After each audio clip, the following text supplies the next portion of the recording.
Hey, good evening. Welcome to A Foreigner in the Philippines. Well, somebody sent me a little clip of a company in the US, and for me, it's a worrying development because it brings into reality, it brings into the real world things that have been threatened for a long time. And I'm talking about what Christians would call the mark of the beast.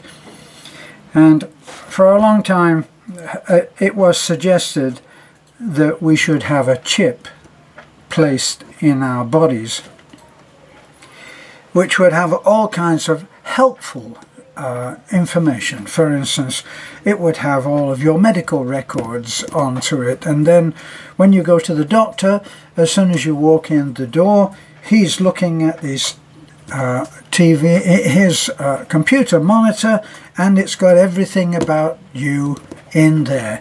And well, if you've ever had a sneak peek at some of your medical documents, if you've ever bothered to check up on things that are written to you about you, if you've ever had a look at what is said about you on your credit reports, more than one in America, you might have the same cause for concern as I do, because the company in question, have no idea where they are. It didn't say that on the video, but it did make it quite clear that the company, a private company, had ordered from, I think, Thailand or Taiwan, where these chips are being made. They'd ordered them, and they'd ordered about 60, and surprisingly all of their employees had agreed to take one of these chips in the palm of the hand, which apparently is where the Bible says that the mark of the beast will be placed. Now, why would you bother, as I am, to be concerned? Well, listening to what some of the employees were saying, one saying, well, it's just that it's so convenient because now we can open doors, we can I think they could turn on a computer, they could gain entry to the building when they come in the morning, which obviously is security minded. They could go to these little vendor machines, and they could just put their hand up like this, press their hand up, and lo and behold, the Choco Mucho or Hershey bar would come dashing out to meet them. So what's wrong with that? Well, if the good stuff can be put in, then also other stuff that's not so good can be put in. For instance, at one time, if you think about it, I'm not that old that I'm remembering all kinds of things that other people can't, although, maybe I am. But you had medical records, and these are records about you and your well-being, or otherwise. You were not allowed to see them. And then they had that mind-blowing thing that came about called the Freedom of Information, where now you can find out almost everything, we laughingly like to believe, that's written about everything. Well, yes, okay, let's leave that one for let's leave that one for another time before we get bogged down. I am against things which mean that once it has been initiated, you have no choice. That's why things like, birth control, women can go in and have an injection which will prevent them from becoming pregnant for something like 3 months. Now, surely that begs the question, what on earth do you do if at the end of the first week you say, I don't like this? And heaven knows, doctors have told us in the past about all kinds of things which would be good. Thalidomide comes to mind. There's all kinds of drugs which are being prescribed to people who feel a little down, and they go to the doctor and he prescribes Valium for them. And then some women in the UK, it was discovered that some women had been on a recurring prescription for Valium for absolutely years. Well, you know, unless you are clinically depressed, why on earth would you want to be taking Valium all the time and be in, depending on the dosage, you could be in La La Land. So I don't like the idea, and I think that we should beware of it. Something that can be put into our bodies over which we have no control, which can be reprogrammed.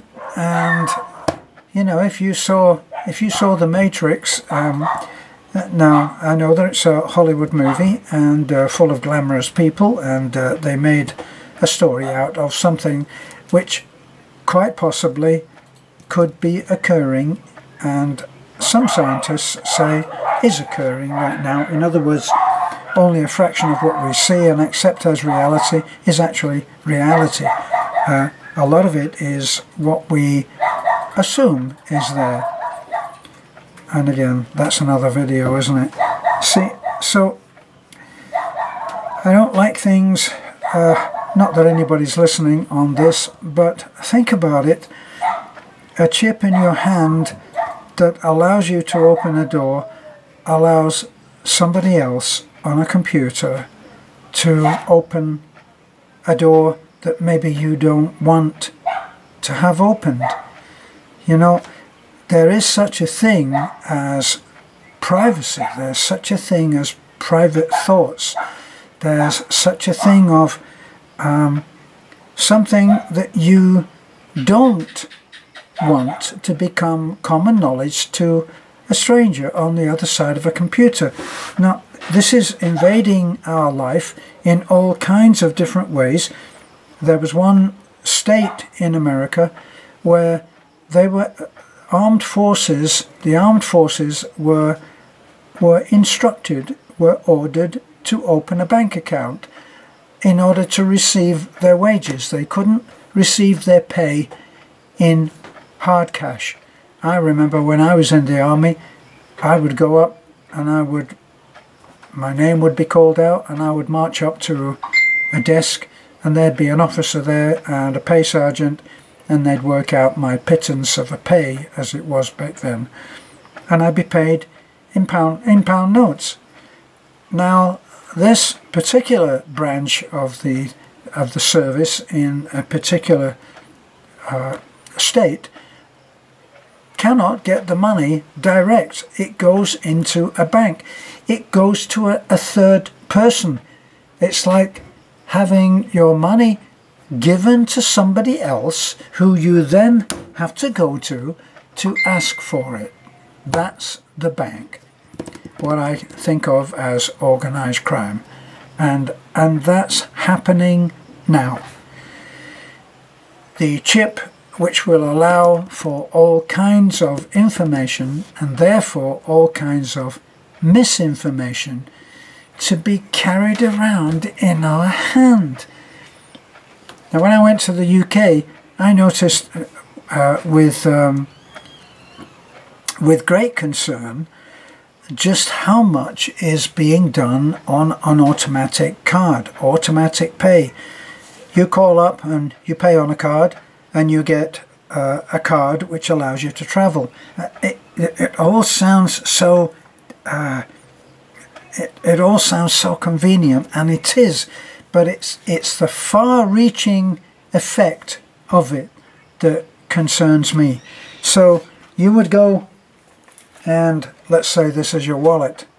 You've got the card in your wallet, which is not open even, and you go to the underground, the tube, the subway, and you simply hold your wallet there, and it's read by a machine. And what else is being read? Am I being paranoid, or has everybody got such an incredibly optimistic and great view of how government have brought our lives to this point? Yeah, I don't think so. And certainly the Philippines is full of expats who have decided, and I've listened to this, where they've decided too much regulation. And so they've come here where it's not so regulated. It will get that way. Eventually, it will get that way. Remember my recent video where we went to look at a truck? We went there, the company did not give finance, so what you do is, apparently, you go with the details of the truck that you want to buy, maybe 2.1 million pesos, you go to the bank and you negotiate a loan. And then the bank either allow a phone call from the dealership, or they phone the dealership and say, yes, this man has the money, you can release the vehicle. Can you see how the person who is directly, who is the person, is being taken out of the negotiations? They're putting the wallet onto a reader. They're having a chip in their hand which allows them to order, well, a Coke and chips. It's not good. Eventually, when it's hooked into, and those chips are hooked into your bank account, and then somebody sitting on a computer somewhere can go enter, and your bank account is closed, and you have no money, no access to it, and no voice. When my pension was stopped because I didn't get a letter which I was supposed to, every expat knows about this, the dead or alive letter I call it, and if you don't answer that within a certain amount of time, then your pension will be stopped. This is to bring you to heel. Right? So now you have to negotiate to get that pension back on. And that's what would concern me. Just imagine if you have worked very hard all your life and have $1 million or 2 million. In America, it's not so. Being a millionaire has become something of a joke, because houses which formerly sold for 100,000 are now selling for incredible figures again. So the idea of being a millionaire is not what it used to be. Now you've got to be a multi-millionaire, and now we often hear the phrase, yes, he's a billionaire. Nobody thinks a whole lot of it. We should. I feel that we should. And the 666 chip going into your hand is something that I think we should all oppose. I was concerned and shocked really that everybody in that company thought that it was totally okay. So the man stood up and said, yeah, oh, ouch, it hurt, but it wasn't so bad. Now I can go and get a Hershey bar without dipping my hand in my pocket. I can open the door without using a key. Maybe later they'll be able to program it so that he can get into his own car. So you'll just go in and you give them a code, and they'll program it so that you can get into your own car. Or not. You might get out there on a very, very cold winter's night and find that you're locked out of your own car. I'm only guessing, of course. I haven't heard anybody say that they can do this for cars, houses. Somebody somewhere, you might just make one call, give all the temperatures for the house that you want to have, what time you will be there, wipe your hand across the front of the door and you will be allowed to go in. You go in and the house will be at the temperature that you wanted it to be, and it may even have run a bath for you or turned the cooker on so that the casserole that you made this morning or you had made for you this morning is now at the perfect temperature, because of course your car got you there on time because it was a self-driven car. You don't even do that anymore. That's the one that you were able to get into, by the way. So all of that could happen or not. You'll be able to access your bank account or not. You'll be able to pay for something or not. You'll be able to open a door at work or not, or your car or not, or your home or not. And you will have the power to do the things that you used to think nothing of taken away from you. So I think that that's something to be aware of and to be concerned of and to oppose. If you've seen any of the Mission Impossible movies, how an implant could be placed in an agent. This was just one of the fanciful ways that it could be done. So what you do is you get the agent and you give him, you have a fail-safe on that agent. If he goes a little bit cranky, as Beth would say, you can go click, and a little explosive in his brain makes him unable to be cranky ever again. And that's in the imaginative world, in the imaginative mind of a writer who puts it into a movie, and it's there for our entertainment. Well, at one time the idea of a cashless society was in movies like Blade Runner. He could have, the hero in that could have his bank account closed. He didn't have any credits anymore. See how it could all go terribly, terribly wrong. This is a foreigner in the Philippines. Thanks for looking in. Bye for now.